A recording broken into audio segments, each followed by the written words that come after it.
Good evening and welcome to Celtic World, the Celtic channel that celebrates our fan base all around the world. And we've got a pretty regular panel on tonight. You will notice that we're missing someone particularly special. Our famous leader, Gav, is apparently too busy to come on and discuss such a big match we had last night. So you're stuck with me on hosting duties. So it's Paul in Perth, Australia, as you can see from the windows. And we've got David in Kuala Lumpur, Brian in Ireland, and Kaiser in deepest, darkest Mordor, Scotland. Gents, how are we? Dave? Very, very happy. I can't wait to talk about this game, but extremely happy. Good stuff. We'll get into it. Brian, how are you? Echoing what David's saying, fantastic, great form. Thought it was a fantastic game last night with everyone, bar a bit of luck, with a Tate, but everyone was 8 or 9 out of 10 for me. Fantastic. Great. Good stuff. Thanks, Brian. And Kaiser, how are you doing? Yeah, excellent. Late night last night, couple of beers, amazing football, up to date, bright as a button. I'm looking forward to this chat. Good man, good man. Well, you boys look a little bit brighter than me. Myself and David were up at 3 a.m. watching the match in our time zones. Prior to that, I'd been to see the Happy Mondays. So you can imagine that that had been a reasonably big night. I think it was about midnight before I got to sleep.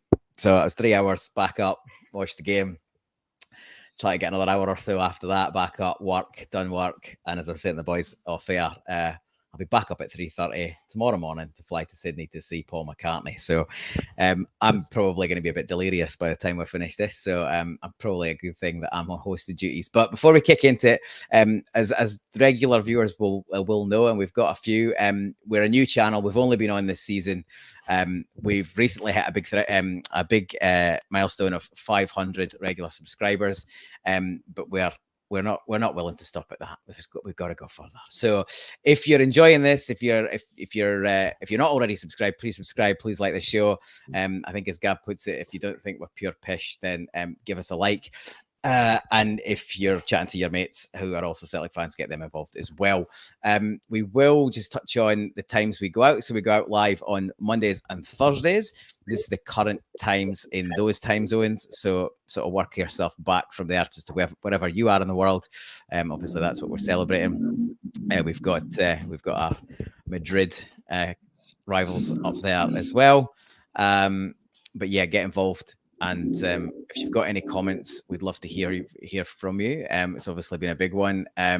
We've got a couple of people in already.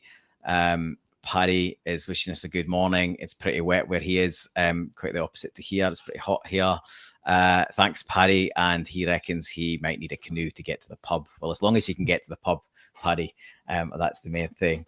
And Strangelove the Doctor, one of our other regulars, he's commenting on your t-shirt, Brian. Brian likes to mix it up with the Muso t-shirts, I've noticed. So good morning to you as well, Strangelove. And another regular getting in the comments is Mickey Moynihan, who says, boys, we gave a cracking account of ourselves last night. So thank you for that, Mickey. That is a pretty nice segue for me to sort of tell us what we've got lined up for us today. So give me 1 second and I will get that up. So we have got a packed show. The majority will be the review of the match. So yep, we played Atletico Madrid last night. And yeah, it was quite a game. So we'll debrief that in a fair amount of detail. Then we will hopefully have time to mention we're back to domestic duty and we're off to Easter Road at the weekend, so we'll touch on that. And Brian has done some stats for us, so we'll be well prepared for that. But if you've got any comments or thoughts, please chuck them into the comments, and we'll try and throw a few of them up as we go. And then, as always, we'll round out the show with some social media stuff. This could be Celtic or non-Celtic, but usually football related. We'll throw a few of those and just have a bit of chat about that. But with no further ado, I would say let's get into the match. You were particularly glowing in your praise, David. Do you want to just give us your overall snapshot view on how you thought last night went? So yeah, overall snapshot view. I mean, we're getting comments in media from the likes of James Horncastle talking that Celtic are playing some of the best European football that we're seeing at the moment. It might be a stretch over the piece, but certainly that first half of last night, I do not think we could have asked for anything more from the players in terms of how we were set up by the manager, how we approached the game, the fluidity of play, our attacking, our creative play. I don't think there was a player there in that first half that got less than a 7 or 8, maybe even a 9 out of 10 for me. That first goal was a thing of beauty. We had to temper everything with Hatate going off. Obviously, it was very disappointing. That's a big what if. We'll get into that as well. Because I think the end scoreline was a fair one against one of the best teams in Europe. But just for a couple of decisions here and there, you could even imagine that we could have walked away with more. But I think 2-2 is fair. We'll talk about the second half. I think there's reasons for that. But some of the best football I've seen from Celtic on a European stage for a long time. Yeah, it's absolutely, certainly first half, absolutely, David. And yeah, look, we were pretty sensational for parts of that game. And I think most people's immediate reaction in the aftermath was probably one of disappointment. So that tells you a fair amount of how well it went. That said, it does kind of feel like one that got away, and an opportunity for that what would have been a statement win. You're right, Hatate going off was an issue. But yeah, it was apparently, by all accounts, from those that were there, it was the atmosphere was one of the best in a long time on a European night. And the players rose to the occasion. It should be mentioned that Atletico Madrid are, well, they've got a game in hand. If they win that game in hand against Sevilla, who are in the bottom half, they'll be top of the league. It's just that they'll be on goal difference, but they'll be top of the La Liga. So deservedly so. That's a team out of the absolute top drawer. And whilst the second half we probably were hanging on a little bit, we were more than matching them first half. In fact, you'd argue they were a better side for the majority of that first half. I've rambled on enough about what I thought there, though. Brian, how did you feel overall about sort of the match in general? Again, it's as good as game I've seen in a long time. And, whenever we scored after 3 minutes, great passage of play from Matt O'Reilly and Kyogo, just unreal, just like a special goal. And I was sort of watching the time in the corner, and I was going, as long as we can ride this out to about 15 minutes, because I was panicking again, because I've listened to many podcasts and interviews with players. As soon as they score a goal they're not expected to score, the muscle memory makes them almost concede a goal. We rode that out. I thought, again, Hatate coming off was unfortunate, and I thought for us to get a result, or a positive result, or a win this evening, everything had to be aligned, and everything was aligned until Hatate came off, and then Bernardo thought it for game. He had a decent game. Joe Hart makes the save. Well, I'm going on a bit too much, but I just thought it was fantastic. I was proud to be a Celt. I was, and all these ones talking about the Premier League and all the best leagues in the world. I mean, we held our own, and for a bit of misfortune, and I thought Atletico were quite physical last night as well. I thought that Maeda got kicked about the place. I thought there was a couple of decisions that could have went our way there. Referees were okay, but I just was really proud of the team. I thought the fans were fantastic. You never walk alone at the start, and just the light show, the whole shebang. I'm so proud of the team last night. Yeah, absolutely. And as I said, if you're gonna feel a little bit disappointed getting a draw against a team of that quality, it tells you how well we went. Kaiser, thoughts? Yeah, I think echoing exactly what the guys are saying there. I thought we were absolutely fantastic, playing some of the best football I've ever seen Celtic play in Europe. Certainly in the first half, I felt approaching the end of the first half, we could have continued with that unrelenting pace and pressure. But as Brian said, that muscle memory kicks in, and we were wary of losing the late goal late on in the half. So we sat back a bit and allowed them to come back in. And the changes they made at the start of the second half saw them come back into the game. And Brendan, again, adjusting the squad and reacting to what's going on in game. Seemed to lose their shape in midfield in the second half. Callum McGregor was very deep, but Brendan making the change, bringing on Phillips, going to a back five when we were not in possession, a 5-3-2 and a 3-5-2 when we had the ball was a masterstroke. It really firmed us up in the game, made us resolute, and as the lads have said, competing against one of Europe's top sides. Currently third, I think they are in La Liga with a game in hand. If they win that game, they go top on goal difference. And I know the Spanish media and the people in Spain are certainly tipping them to go very far in this tournament, if not dominate this group. So the way we played against them, the showing we gave there, beaming with pride, and I'm sure the players will take a lot from that game. Rightly so. Yeah. I think, look, let's get into, you made some good points about the formation and the shape as we went. I thought we could have been braver. And you know, it's fine in hindsight. I thought at the time, I thought we could have been braver when we went 1-0 up. I thought we went into our shell a little bit. You know, we're always going to compare Ange and Brendan Rodgers.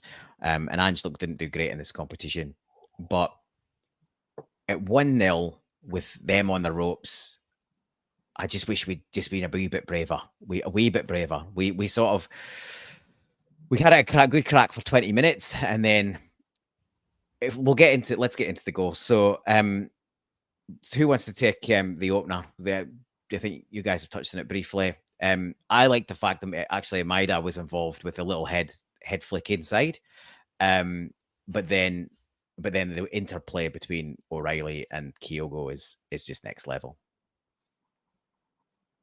Yeah, we'll talk about Kyogo for a wee minute then in terms of his part of this. So if you remember, just reflect on what we thought about what we've seen from Kyogo, having lost a little bit after Ange, because he was starting to be asked to do a bit more under Brendan, which was to be involved in a lot of the build-up play. Well, just look at it now.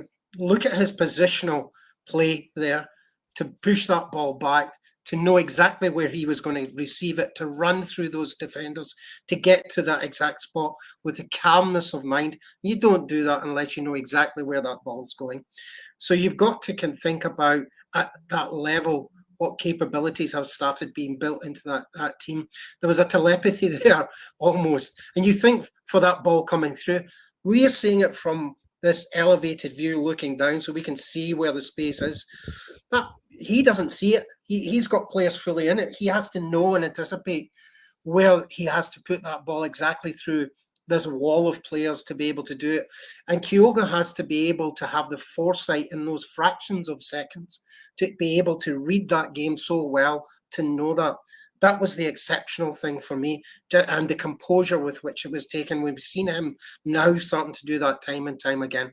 Kyogo being this playmaker as well as scorer is phenomenal for me. That's been one of the best things to have witnessed.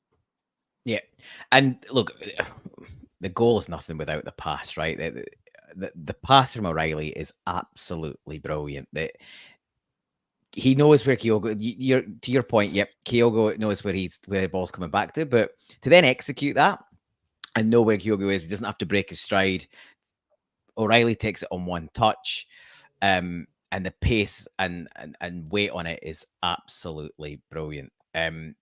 So we're there, we're in dreamland, we're away, we're off and running, and we look good for the next sort of 15-20 minutes. And Hatate obviously pulls up pretty quickly thereafter, and it's Bernardo that he goes to off the bench. So in at the deep end for him is good. You know, pretty much a full game for him. How do we think Paulo Bernardo went?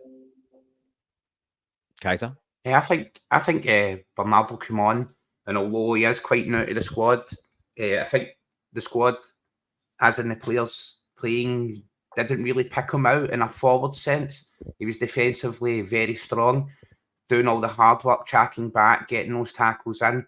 Was impressed with his performance and how he played on the night. I would have liked, as I said, the players maybe with a bit more time and a bit more games to be picking him out and exploit his talents going forward. We know he does play at under 21 level for Portugal. He has ability. That's what he's there for. When Hatate pulls up, which I think is a suspected hamstring injury. So when he pulls up and has to go off, I was quite happy with the fact that we went to Bernardo, because I was waiting to see him as well. I wanted to see more of him and wanted him to get more of a run. Acid test for him coming on in such an environment, such a game, against such high quality opposition. And for me, he did very, very well. He came through that acid test. Yep. Anyone else got any comments on Paulo? So he's had a total of 5 appearances and 139 minutes played. So I think he did remarkably well. I think coming in, what could easily have happened is the flow of the team could easily have been upset, and it wasn't.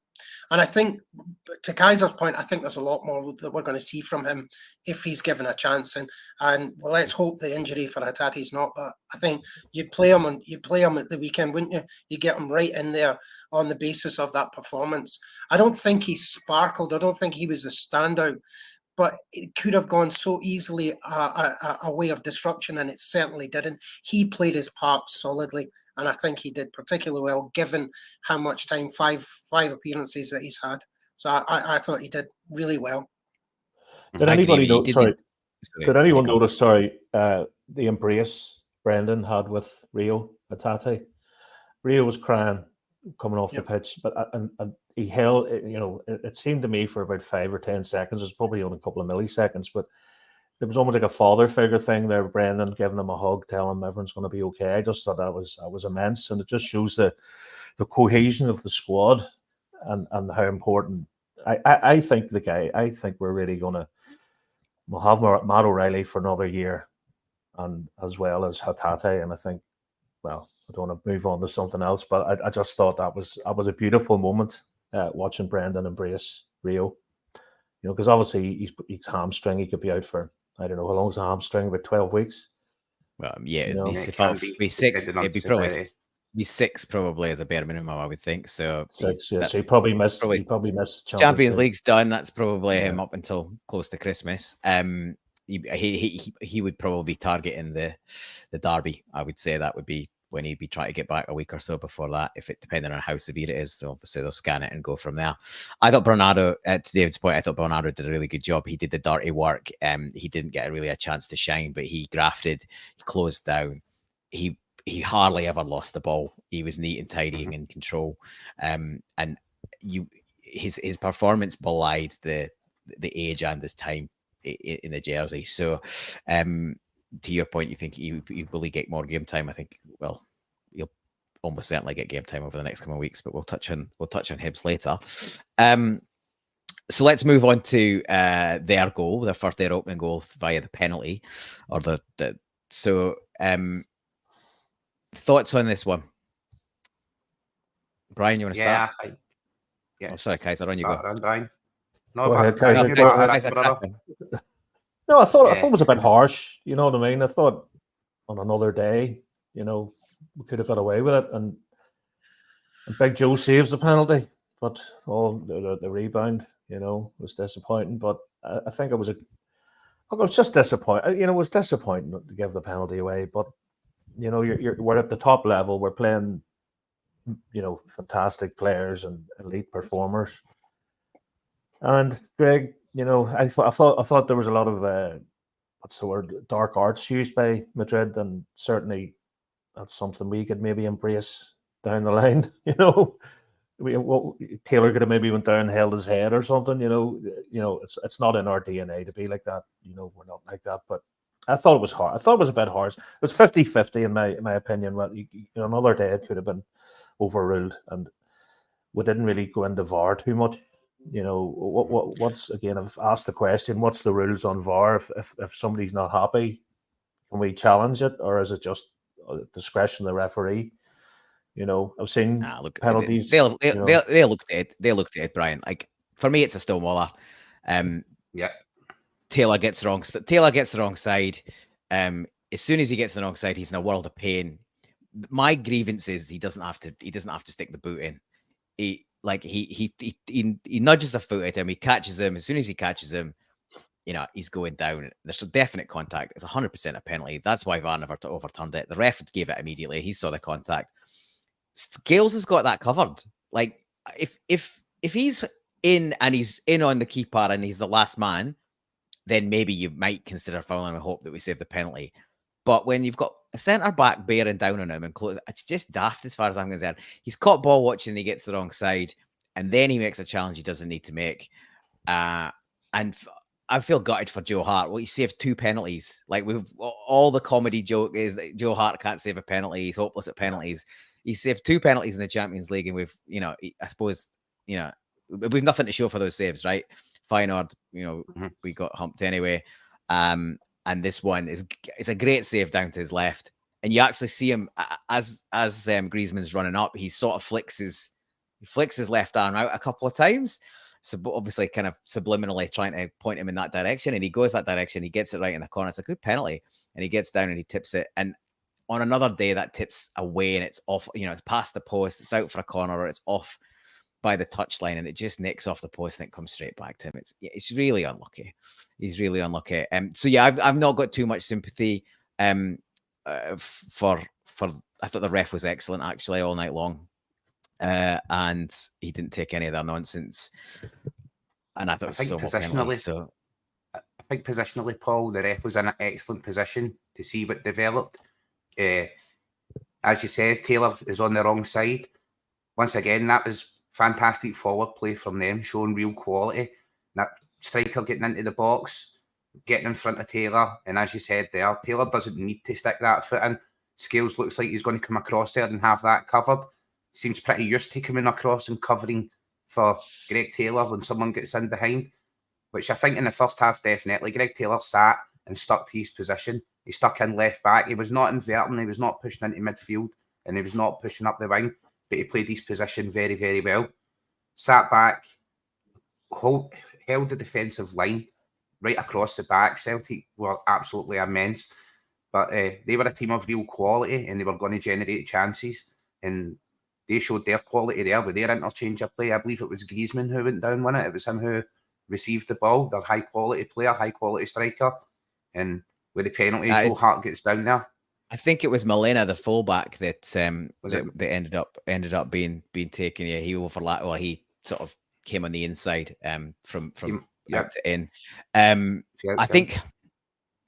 Look, we should sort of cover off the fact that Greg Taylor's not in isolation. The issue with this one, I actually watched it back at lunchtime today, and it actually starts from our right back position.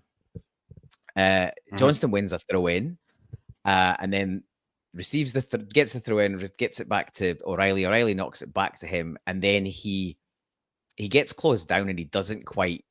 Basically, we lose the ball. We turn over the ball in our own sort of fullback zone. And they shift it across the pitch really nicely as they do. They play good football, and we never really got to them after that point.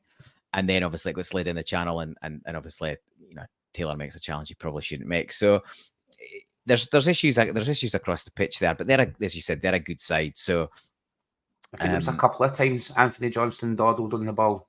You know what I mean? Just like maybe didn't have a direct out ball straight away as he was looking for, but he once again. He was sticking in the right back position, much the same as Greg Taylor. I didn't really look at any player and go like, he was at fault. You know what I mean? It wasn't that kind of performance, for what it's worth. Yeah, look, as a team, we played really well as a unit. Unfortunately, you're going to have to dissect where we make mistakes and how things didn't go. But I guess while we're on the one hand, it was clear that Taylor was at fault for the penalty. He's also heavily involved in our goal. So the best bit, but obviously we go behind, heads could go down at that point, and you think, oh, here we go. But no, we're right back on it. And this is what I said earlier about being a bit braver on the ball, because as soon as we went, it was all square again. We went back on the offensive. So I just feel like if we'd done up that while we were 1-0 up and got the second, you're potentially looking at a different outcome. But sure, that's not what happens. We rally and we get right back on top. There's a bit of pressure before the goal, and again I had to have a little look, because Palmer ends up in the right wing channel, which I was like, why is he over there? Like, they've not really been doing, him and Maida haven't been doing the swapping when they've been playing. They've been sticking to their own channel. So I was like, how long was that swap in play before? Again, that's why I went back and watched that again today. It comes from a free kick. So O'Reilly took a head knock, and there was a free kick on the right. And whilst he was sort of recovering, Palmer came over to in between the two of them, they were going to decide how to throw in the free kick. Now, I can't even remember who put it in the end. But the point is, that's why Palmer was on the right-hand side. He never made it back to the left from that. So that free kick got thrown in, and it was defended, and it ended up back in the middle. I think Scales recycled out. And then Taylor, fair play to him, plays a brilliant ball over the top and down the line. Maida just manages to hang on and just the right side of VAR, and he's away. And it's a good ball into a dangerous area. And obviously after that, Palmer has a brilliant finish. What were we thinking at that point? Yeah, I was thinking we basically covered the entire event there, Paul, basically, you know what I mean? I do think Greg Taylor's pass, after conceding the penalty, Greg Taylor's pass was exemplary. Picking out Maeda, a beautiful ball into the channel. We know how much Greg Taylor loves to play that ball. And Maeda was resolute. I think he drives well at the area and puts him under pressure, and then crosses the ball. I don't really think he picked his head up and tried to pick Palmer out. He more so crosses it to a dangerous area through a dangerous zone. Palmer picks it up at the back post, and where you would expect a player to curl that in with the left foot, the way we've seen Iwata curl in against Hearts. Palmer drives through it with the right, takes a touch, drives through it with the right, cannons in off the post. Stellar finish, absolutely stellar finish. At that point there, I was on cloud 9. You know what I mean? I was breakdancing in this kitchen. I think to your point, Paul, maybe we're talking about, we're possibly too defensive. I think that is more obvious in the second half, right? I think even though we lost Hatate, I think the team did well to recover from the penalty. And I think coming back, we saw play that was not unbrave at all. I thought there was fluidity in play, creative play. That again, given a bit more time, we could have created some more chances. But I think for the defensive element of this, you've been talking about, I think that is much more apparent in the second half, and I think that is something of the belief from the manager into the team that says there's not that depth in the squad. Because even if we say like Hatate goes off, we're very pleased with Bernardo and how he came on. The fact that we're kind of questioning that, the fact that we go, let's hope he does well. There's not quite that belief in the squad yet, is it? Not quite at that level. So I think given that, we've done remarkably well. Well, that's a pretty good segue. We'll get into the second half. So Simeone made some changes at halftime. He needed to. Made 2 substitutions. He took off the left fullback who'd been booked just before towards the end of the half, and Maida had given him an absolutely torrid time. In fact, I was on group chat saying we need to get right after that left back and see if we can get him sent off. But sure enough, Simeone realised that was a threat and took him off. And then there was another change, I think, in midfield. The guy, was it Saul? He came off, and they switched out. And those changes kind of worked for them, and they sort of begin to dominate the match from there. Thoughts on the early part of the second half, Brian? That's always the way with me. I happened to struggle with the stream that I was watching the game on, so I missed sort of 45 minutes to the goal, So can someone bail me out? Yeah, I'll pass on. Kaiser, you go and then I'll come in because I've got some views on this. What I think happened. Yeah, I think their manager made the changes and they came out. I think we looked to weather the early storm rather than taking the offensive footing.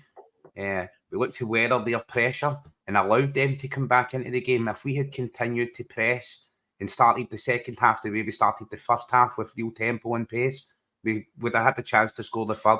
And if we'd have scored the third, it was game over, in my opinion. They would have then been forced to come out and play, and that's not really their style. They like to be defensive and hit on the counter, which I thought, watching them, they were playing the 4-3-2, but their strikers were always splitting and going wide, looking to expose the centre of defence, and their number 6 in midfield always pushing on and coming up, which I thought like very reminiscent of, we had seen Callum McGregor do that before, when the strikers splitting and leaving the hole in the middle of the park. But Callum McGregor was very deep. We were very defensive to start off.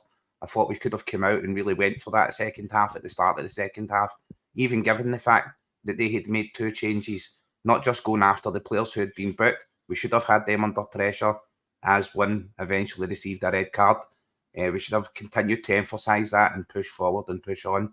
I don't know, like, making personnel changes, but I was thinking that there could be personnel changes at half-time. And then I was looking at the bench and thinking maybe not the quality and depth that we really have and we really should be having for this level. But as I'm saying, I thought we were defensively resolute and very strong as they came on and pushed forward. But they did take the emphasis at the start of the second half, and I fully expected Celtic to come out all guns blazing, and it just didn't really develop like that. Yeah, exactly that. I think that's exactly the way in which I read the game. So I was watching it again today to see what the difference was. And I looked at the length of time that we pondered on the ball when we had it and didn't take it forward. And it seemed that the movement from defence to midfield seemed to be missing. And it was only on a break that we could actually push up. And that's not to say that we didn't have chances at all. Even Forrest, at one point when he came in, shot it off over, right? So there was chances created, but it was that lack of control. What has been missing in a lot of play previously, go back 3 or 4 weeks from Celtic's play, is that determined, controlled play from the back through midfield, quick passing with vision, and we lost it in the second half. And they made the changes. They went up the gear. They made the personnel changes that pushed us right back. And Callum McGregor had to sit so deep, and then our passing accuracy started to drop off. We'd done so well in what we'd done.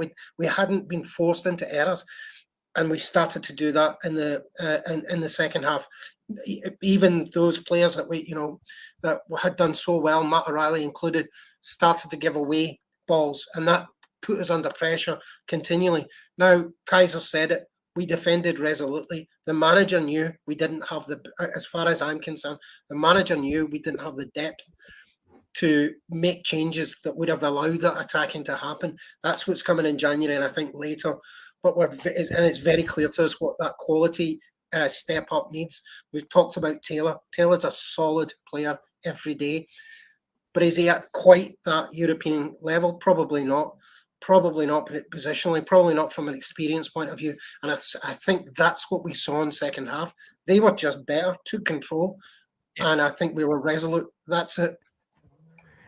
Look, you're spot on, David. I think the issue is we haven't got the depth, right? Taylor's a perfect case in point. He's perfect for Scottish football. We step up to that level, and it's no indictment on Greg Taylor, right? He's done a job for us. He's still on a development journey, but I think I confidently say he isn't a Champions League left back. He just isn't, right? Every team we've played has targeted him. And I said this on Twitter earlier on when I got involved in a discussion, when he steps into midfield and he's asked to link the play, he's positionally very good. His passing's really good. He can find gaps, but actually playing as a fullback, defending, he's all over the place. That's what happened. That's what happened with the penalty. He got caught wrong side, and he's got somebody in behind, and then he makes a daft challenge. The second goal, as good as it is, and I saw there's some chat in the comments about how well they move the ball and the calmness they move the ball around the pitch. For all of that, it's another error by Greg Taylor. Bernardo chases down the attacker. Brilliant bit of fight, brilliant bit of working back. Gets a challenge in, pushes the ball away from the player. And there's a split second where Taylor's got to go, right, that's mine. I'm in.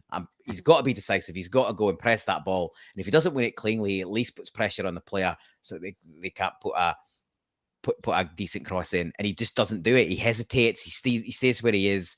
And the player just, it makes him no point. Bernardo's great challenge then goes completely unwarranted. And he and the attacker gets back onto it. And look, it's a great ball from there. And as others have said in the comments, there's always 2 or 3 players involved in a goal, same positive and negatives. It's a great ball at the back post. Again, we've been beaten at the back post again. That's twice Lazio it happened. So Morata drifts off Carter Vickers. I don't know where Alistair Johnston is covering around the back. He's nowhere to be seen. And yeah, from there, it's a brilliant header by Morata. Let's make no bones about it. It's a great finish. Yeah. But as a group of Celtic fans, I'm going to pick the bones out of the what we could have done better. And unfortunately, it's 2 errors by Greg Taylor directly related to 2 goals. And as I said, I'm not blaming Greg Taylor. It's just that we should have replaced him. We all know it. Who did we want? Absolutely, definitely a goalkeeper and a left back. Now Joe Hart stepped up. Unfortunately, Taylor hasn't. And it's glaringly obvious. So that's on the board. And I agree with you, David. I think we will go into the market in January and again in the summer. But so I think again we don't have a full side Champions League quality, and we definitely don't have the bench. And that's why we were gassed after 65, 70 minutes. I think that fatigue part, I think it's been made in the comments as well. So I think that's an important point. I think the way in which we played at that European level, first half, you just got to say well done to the team. And even the way that we defended against one of the best teams, right? Fantastic. But I think I think by second half, I think fatigue started to go in. I think it was that they'd given everything almost in the first half. And there was pressure, mental pressure, and the experience as a team yet hasn't formed. And I don't think you need to make that many changes in this team to actually create something that would be very powerful. We saw some amazing football. We saw so. I think.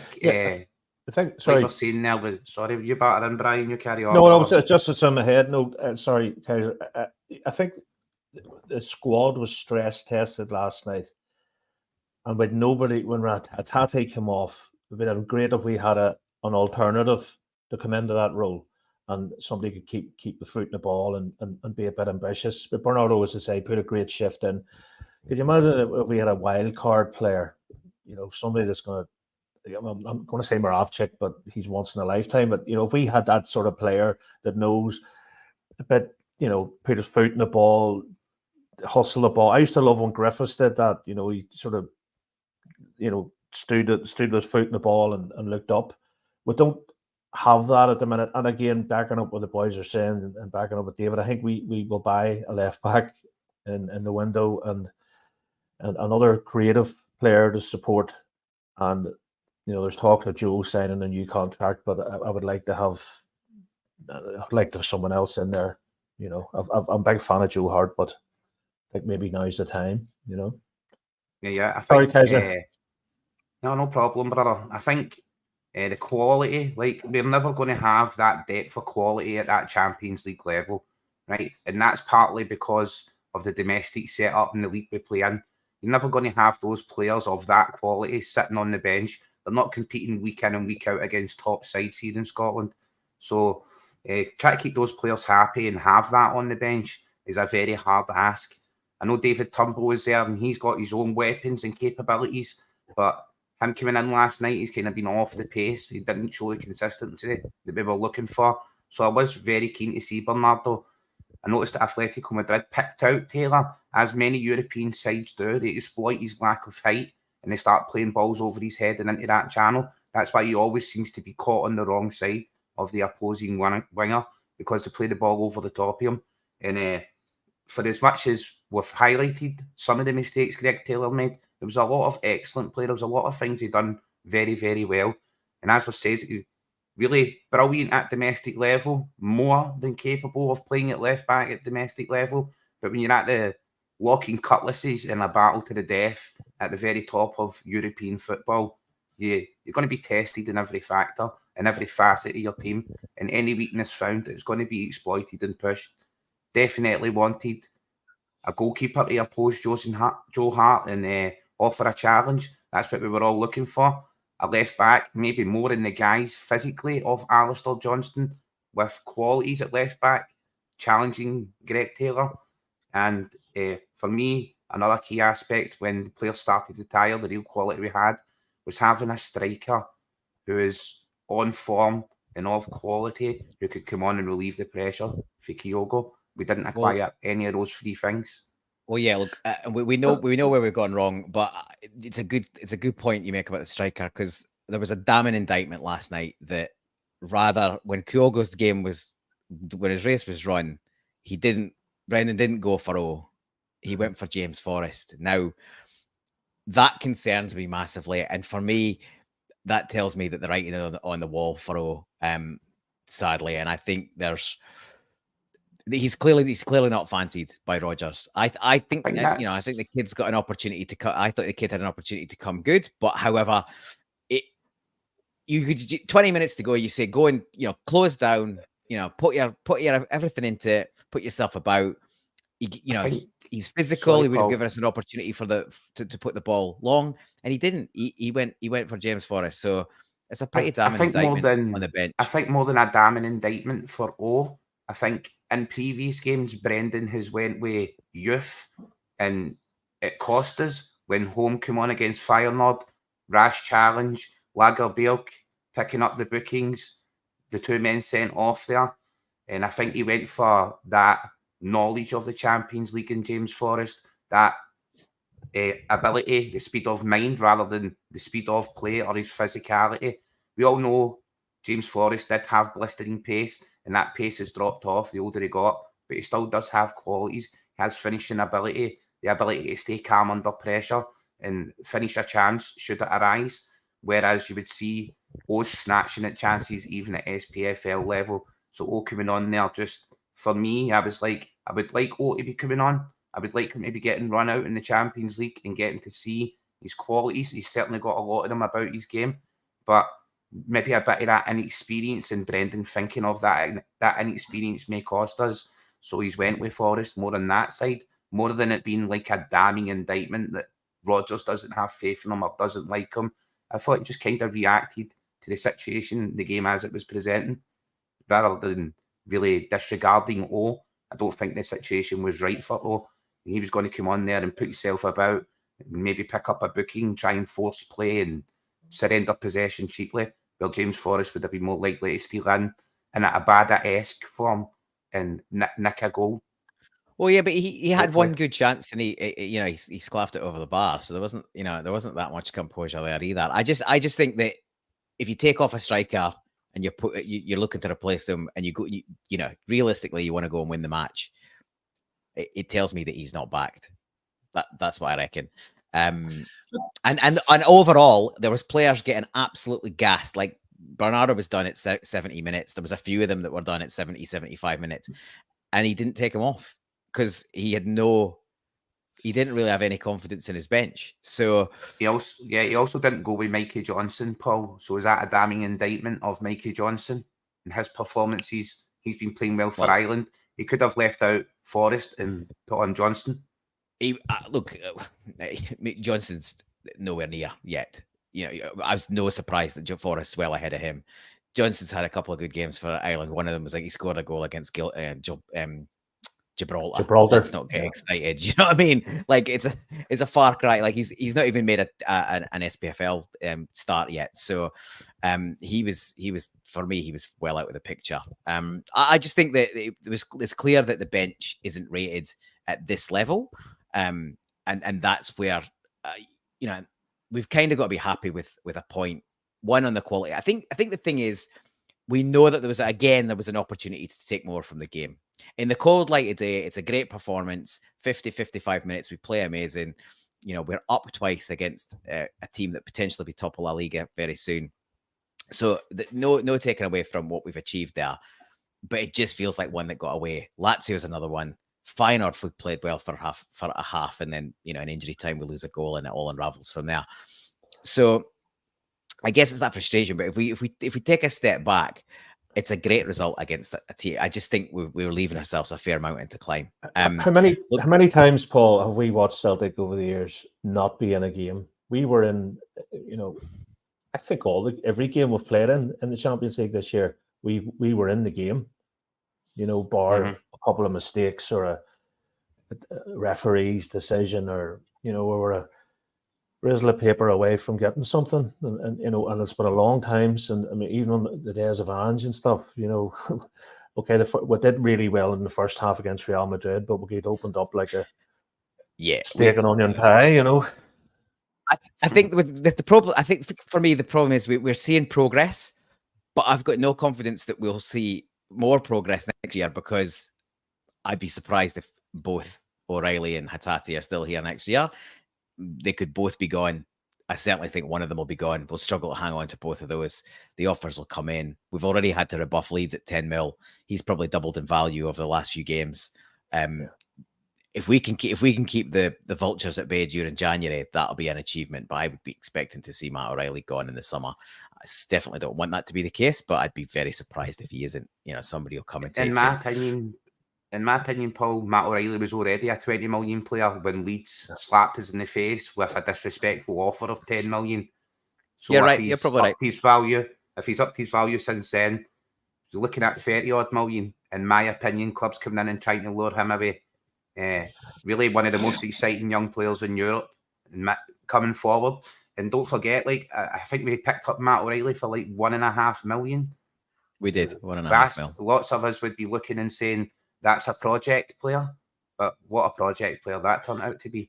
I'm agreeing with. I don't think we've seen the Brendan Rodgers effect enough yet. I don't think we can actually accurately predict who's going to be around just yet. I get the pessimism because we've got some individual players who are really starting to show their capabilities, but only because of Brendan Rodgers having been in. If you looked at Hatate as he came off, there was a very clear, strong relationship between him and the manager when he consoled him for coming off there. And that was a player that people were saying didn't show much interest, didn't believe in. The guy was in tears. We have seen Liam Scales. Now we've got people like Naroski, Lagabilke sitting, waiting. What's their chances now with Liam Scales performing the way he's performing? And that's 5 million worth of players sitting there. Back to Frank's point, we don't have Champions League players sitting waiting on a bench. We'll never be in quite that position. But I also don't think we've had the development process that Brendan needs for all of those players to find those challenges coming in yet. We have another transfer window, because the last transfer window, I don't believe Brendan was in charge of it. I think he was allowing a process that had kicked in before he arrived. But he's certainly stamping his authority on the players that are there. And I still think we've got more from other players yet to come. Not suggesting that O's going to start working miracles. There are going to be players who don't make it. That has to be the case. And we will maybe lose one or two players. That's our model. But I still don't think we are yet in the position to say we're going to lose half the squad. We'll have to start a rebuild process. I don't think so. I think we've got to allow Brendan more time. And I think we're going to see more. I don't disagree that Brendan needs more time, and he's only at the start of this journey. But I think we're naive if we think we can, just because he's got a good relationship with players, we'll keep them for another year, 2, 3 longer than they might otherwise do. Player gets to go to top 5 league and double, treble, quadruple, 5 times their salary. They're off. It's happening, right? And never mind that. If the board are offered 20 million plus, they'll bite their hand off. We know what they're like. So I just can't get too, the players will come and go. I just love to see. I always thought this season was too, like, Brennan came in and he made big statements about the Champions League and becoming a Champions League club. I always thought that was good rhetoric, but I also thought it's not necessarily means that doesn't mean this season. He signed a 3-year deal and he's talked about being longer. It doesn't necessarily mean, but everybody assumed there would be a load of cash thrown at it and we would be a Champions League competitive side this year. I never really expected that might be the case. So we're kind of getting what I was expecting. But for us to progress through that 3-year tenure and potentially beyond, we do need to try and keep a nucleus of the team and then supplement it with other good players. So I certainly hope that he is appropriately backed going forward. But I do think I think we'll struggle to hang on to both O'Reilly and Hatate, and then then that's your hope that Bernardo or Home or somebody else is either developing through or handpicked to come and replace. Time's marching on, gents. Oh, sorry. I Yeah. just No, on you find go. points. I think O'Reilly, the man, is in love with, where he is at the minute. In his head, he's a smile on his face. He's an intelligent man. I don't think he's going in any rush to go down to a bad, toxic Man United team and sit there and, where does he go? I mean, I know if he waits for another year or two, he'd be walking into Liverpool, walking into Barca. I think I rate him that highly, and I think he's an intelligent man, and I think he's going to learn. It's not all about the money for him because he ended up left a decent contract at Fulham to play football at MK Dons. Came to us. Every time you hear him being interviewed, I'm blown away by the fans on this. He's sitting there with the Champions League Man of the Match trophy. Does he want to keep doing that, or does he want to go down and pick up the coin? Well, I think he's here. I think he's future, Celtic captain. He should phone Jota. Well, Yeah, they're not the yeah. only. Let's take the green tinted specs off for a second. They're not the only two options. He could just as easily go to the Bundesliga. Look at Juranovic. Look at Frimpong. They're tearing it up there. They're making great money, and they're playing in a top 5 league. So, and the Germans are happy to pick up young players and put them straight into the squad. And surely that is a stepping stone, is a much better pathway to a top 4 or 5 Premier League team than sticking around with us. I just don't think he's in any rush to leave. I don't think the man himself is in any rush to leave. And, he comes across that way, but by some accounts, he wanted to go to Leeds. We had to kind of, Brendan had to strongly persuade him to stay. So interesting if that's the case. There's mixed views. We're never going to know for sure. But look, we've taken a load of time on the game. I'm just going to do a quick sort of whip round this out before we cover the other things we wanted to cover. And that question I want to ask is, where does this leave us in the group? How do we think this places us for the remaining 3 matches and the rest of the campaign? I'll start with you, David. Well, in terms of our confidence going into any game, we should be confident now. I think the players will have gone out, will have gained an enormous amount of confidence from this. And I don't think we should do it. And I think the manager as well. And I think almost with nothing to lose, as it were, going into whatever it is that we do next. And if we can play the way that we played as we did for the first half last night, and we can show the sort of maturity of experience of playing, the referees at that level as well, the softer opportunities, etc. I think that we do well. I think we walk out with a lot of credit. We might not walk out. I don't know that we're going to walk out with a lot of points, but credibility and confidence to where we go from, I certainly think we do.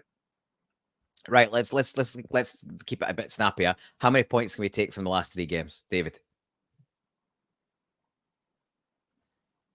How many we've got now?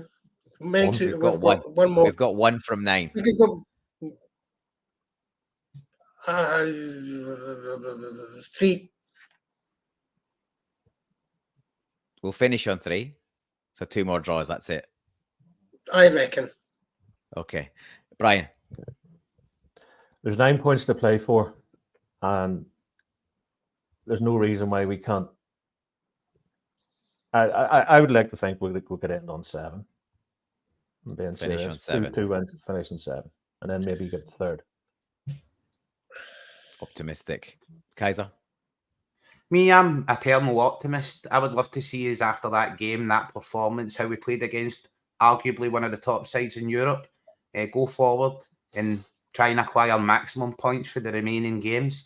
But I can see us picking up a further 7 to the 1 point we have, maybe a draw away, and then extending those performances and taking wins from the other sides in the group and finishing above Lazio and maybe taking 3rd spot in this group and going on a European run all the way to Dublin in the green.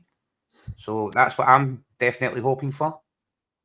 Well, I like your optimism. I've been swinging back and forth on this. I don't expect us to get anything in Madrid, but you never know. To me, the game in Rome is massive. We should have beaten them at home. We've got history not that long ago of going to Rome and win. It'll be a massive test, but if we can get a result in Rome, we need Feyenoord to do us a favour, right? So that they've beaten Lazio last night. We need them to kind of clean up and win the group now. If they win the group and we can beat Lazio, then they come to us already through. At that point, home game, something on the line, something to play for, still being potentially in the mix, and Feyenoord potentially with a second string out. Possible like that, but that's me with my absolute most optimistic hat on. Do I really think that that's going to happen? No, probably not. History says no, but I think the performances have been positive in part. I think my issue is we've looked great for periods of games. We've never put it together for a whole match, and that's why we're sitting on 1 point out of 9.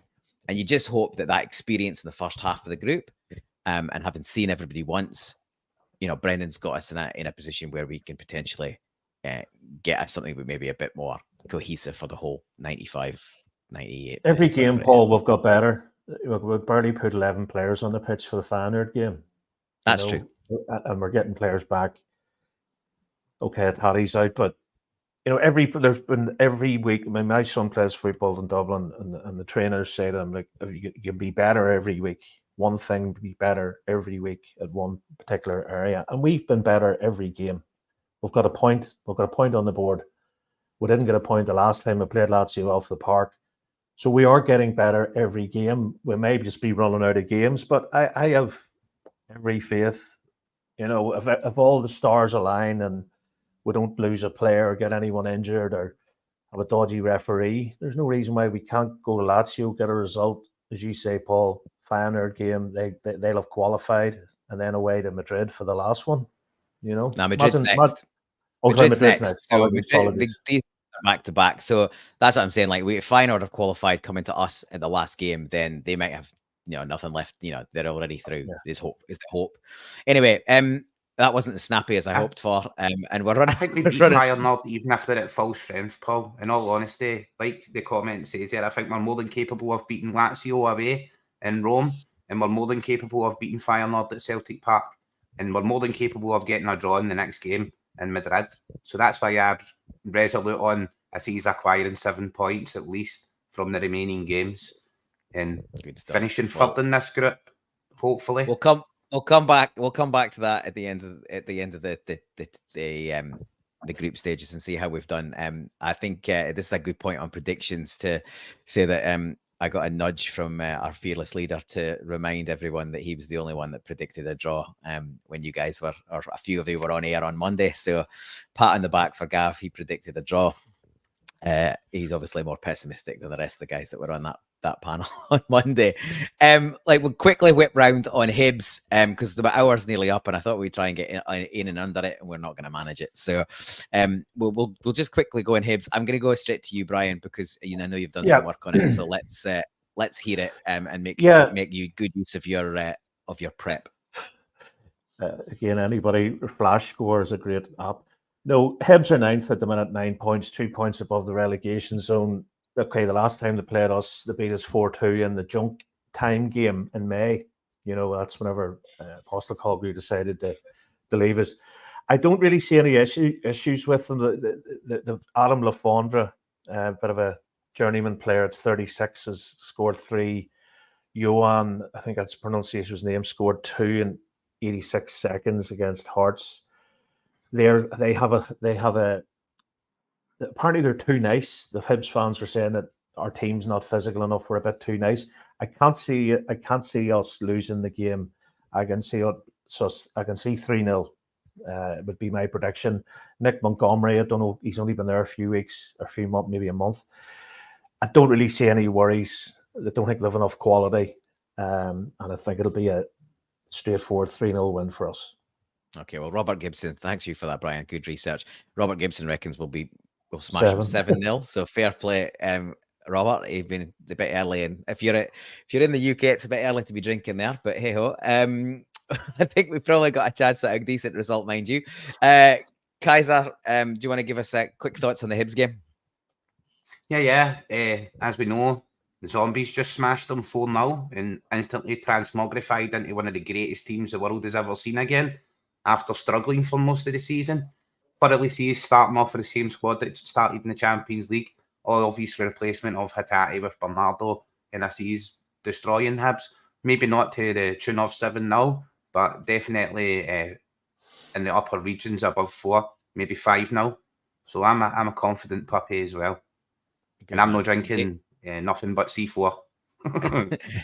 David, quick thoughts on Easter Road? So I think start with the team that we did last night, and then change it second half when we're comfortably 4 or 5 goals ahead, which I think we will be.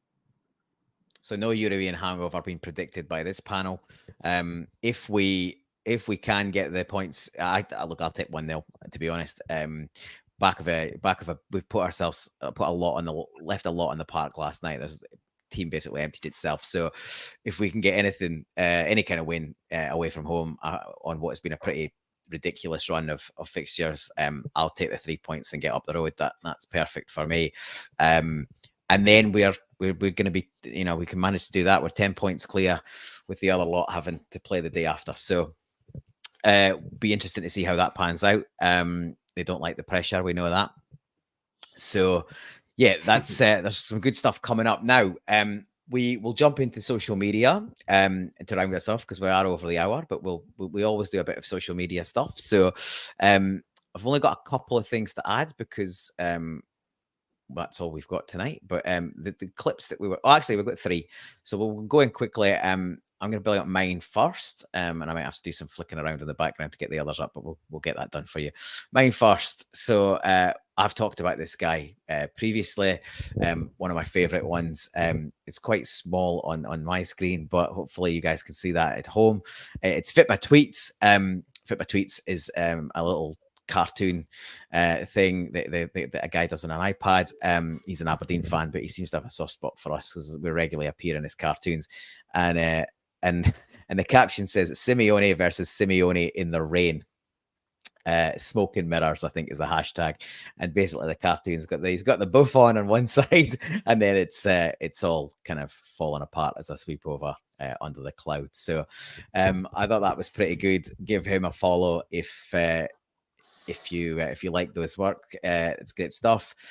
He does a load of these cartoons on merch as well, so you can get mugs and t-shirts and bits and pieces like that. So he's pretty excellent. I will try and get you this guy, and this is give me 1 second. That's not worked how I hoped.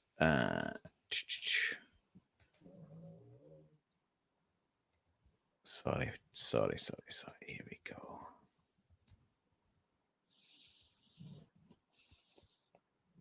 Don't worry about it, Paul. You know what I mean? If you can't get it, as Frank says, social media stuff is not essential. Big Frank gets his social media on stone tablets. We've got it here.